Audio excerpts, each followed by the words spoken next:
mengantisipasi kerjasamanya Bapak Dandim, Bapak Kapolres, Babinsa. Syedaralun, cuaca ekstrim hujan lebat disertai angin kencang sepekan mengguyur kawasan Kabupaten Aceh Tengah, Takengon. Peristiwa itu menimbulkan bencana alam banjir bandang melanda sedikitnya 15 rumah warga terdampak di Kampung Atu Singkih, Kecamatan Rusip Antara, Kabupaten Aceh Tengah. Terendam banjir lumpur disertai material kayu terbawa air dari pegunungan.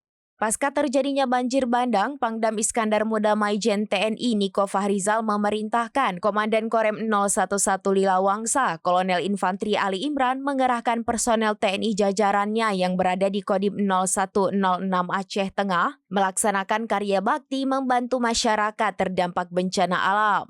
Gotong royong bersama melibatkan pasukan gabungan TNI Polri, Damkar, FKPPU, BPBD, pelajar dan masyarakat yang membersihkan lumpur dan material kayu sisa banjir yang menutupi sejumlah rumah warga dan jalan di daerah sekitar.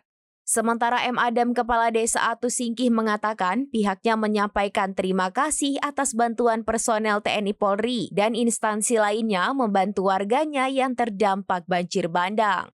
Adam menghimbau kepada masyarakat agar waspada mengingat saat ini kondisi cuaca ekstrim terjadi di wilayah Aceh Tengah.